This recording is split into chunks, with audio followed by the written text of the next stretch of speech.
Okay, so maybe Ben McAdoo got a bad rap during much of his time as a coach in the NFL. Or Mike Fisher reporting from Frisco, home of the Dallas Cowboys, where Cowboys have made a staff hire, not a coaching hire technically. A consultant is the word being used as Dallas brings in Ben McAdoo. And when we say that Dallas is bringing in Ben McAdoo, it's not exactly accurate, just like we can't say coach. We have to say consultant. To be really accurate, Mike McCarthy is bringing in Ben McAdoo. And again, maybe the Ben McAdoo that we think we know from what TV, we don't know. Maybe it's just gotten a bad rap, or maybe the who you know business is out of control. I hesitate to use good old boy network because there's racial connotations to that, and that's not always fair.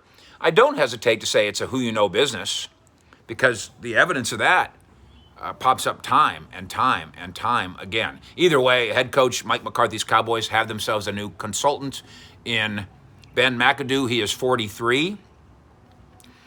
He was a Giants head coach for less than 2 years.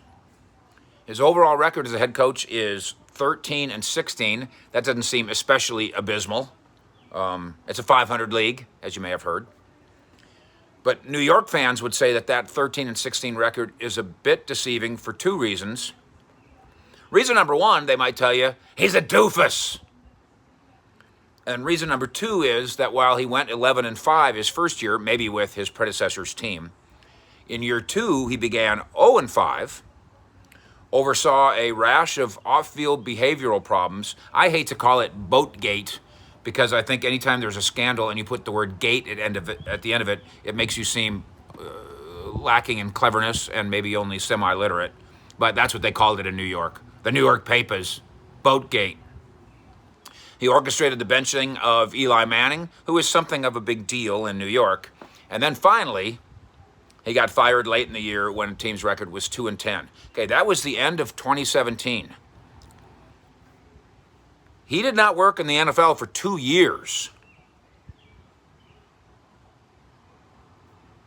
That doesn't necessarily indict him as a bad coach. I'm just saying. And then, more than 2 years later, McAdoo reemerges in the NFL. He's on the scene for the 2020 Jacksonville Jaguars. He's the quarterback coach. They went 1-15. He got fired again.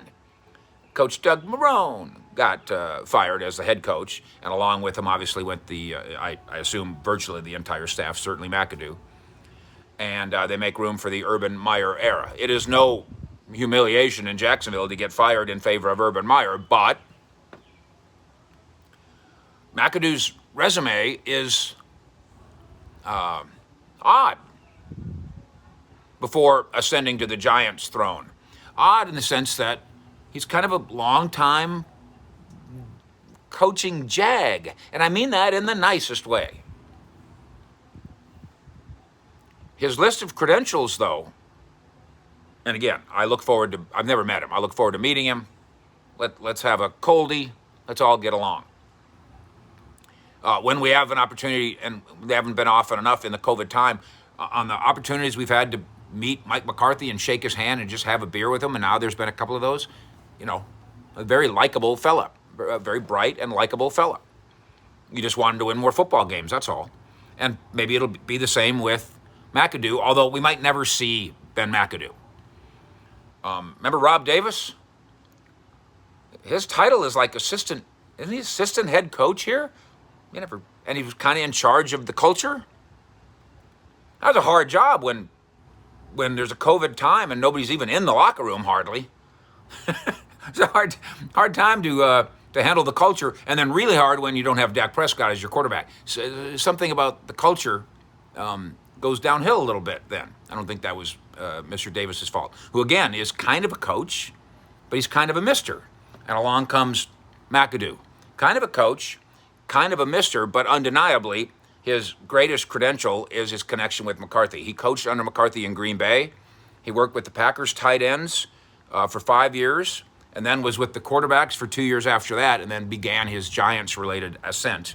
But before that, low-level staffer with the Saints, 2005, and with the Niners, 2006, after a fairly undistinguished career as a high school assistant and as a college assistant, including, I think, some college named Fairfield, where he was the assistant coach, and then the program folded up after the end of that season. I think it was, I don't know. And again, I'm not saying it was his fault.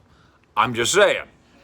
The person who helped hire Ben in both those spots to be like a quality control coach and a low level, Mike McCarthy. He was the offensive coordinator in New Orleans when he got him hired in 2005. He was the offensive coordinator in San Francisco when he got him hired in 2006. This is not an indictment of McAdoo's talents as an administrator or coach or consultant. What's he going to do? I guarantee you he's going to be a sounding board who gets to go into the head coach's office, and the head coach gets to yell about stuff, and he'll have somebody to listen to him, McAdoo. They'll drink a beer, they'll smoke a cigar, they'll look at some film. He's not going to coach quarterbacks. They already got 8 of those guys here. He's not going to coach tight end. I mean, he'll float around and light the head coach's cigars and do some analytic stuff and do some film study and go get my dry cleaning. I don't know. But it's not an indictment of his talents that this is where we are here. It's not an indictment of his talents to say, whether administrator, coach, or consultant, that, hey, he's close to the head coach. That's normal, common. Some might say all too common. But McCarthy has the right to surround himself, not with yes men exactly. He had a few of those last year. There's still a few of those, one could argue, hanging out here. But with trusted advisors. Listen, I said this when McCarthy hired Mike Nolan. I own a bar, as you may be familiar.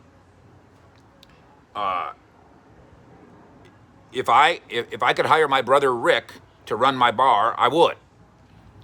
I trust him. I don't believe Rick would be taking $20 bills out of the cash register for himself. Okay, so trust is important, along with knowledge and experience and the bond that we have and all that. McCarthy has that right. So yes, it's okay to hire an advisor. No, a yes man wouldn't be good. Yes, this advisor probably has roots, as you may have already guessed, that go back and back and back, even deeper than we've already discussed. There's a place called Homer City, Pennsylvania. I bet you it's a wonderful, traditional, beautiful American town. Guess where Homer City is located? Well, I already told you it's in Pennsylvania. It's within an hour of Pittsburgh. That's right, Mike McCarthy, with a full staff already, hired himself another Pittsburgh guy. I'm not saying, I'm just saying. Fish out.